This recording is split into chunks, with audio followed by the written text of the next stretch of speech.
The stabilization grants from the American Rescue Plan funds helped many child care providers in the United States, but the expiration date of those funds is fast approaching, leaving thousands of child care centers at possible risk of closing. News 4's Jacqueline Lambert joins us now. Jacqueline, just how big of an impact could this have in our area?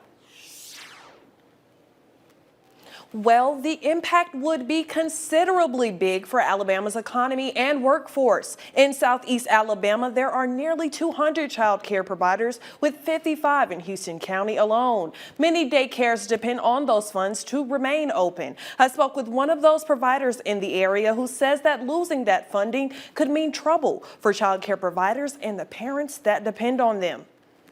On September 30th, when stabilization grants from the American Rescue Plan expire, the United States will fall off what is called a child care cliff. Natalie Boyle with Annie's Place, a nonprofit that provides free child care to hospital patients and first responders, says this could produce negative results for the child care sector. And particularly what is going to affect the most are those, people that have home-based childcare, right? Which is absolutely vital for communities. And those are the ones that are getting hit the hardest because it was just such a relief to be able to have these funds. And when they're going away, there are some really shocking numbers about how many might have to close because of this. Providers like Sadie Kirksey, who began the Village Home Daycare and Learning Center right before the pandemic hit.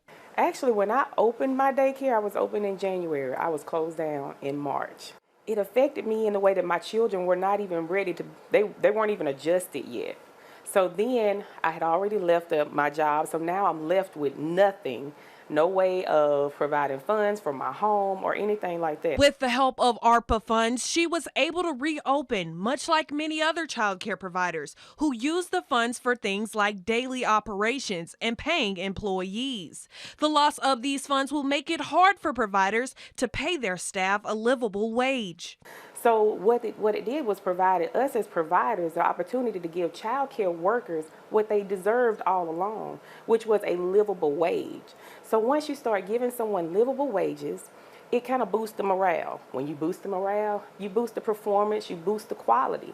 So how are we supposed to now, once the rug has been pulled under us, provide those funds and keep up the quality that the state is actually pushing us to have? Kirksey says it will now force providers to do what is necessary to stay open. Now you're looking at, where are we going to get these funds from?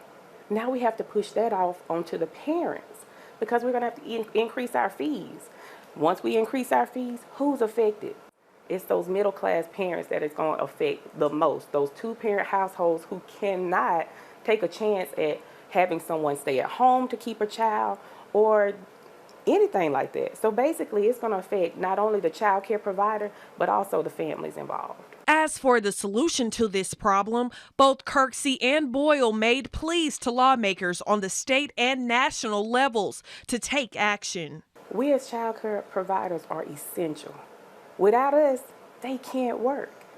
And unfortunately, I think what's going to happen is it is going to get so bad that they will eventually have to recognize it.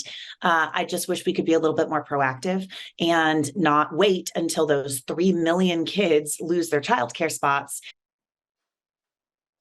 Boyle added the results of this child care cliff could be felt as soon as 6 months from now. Kinsley? Jacqueline Lambert, thank you for that report.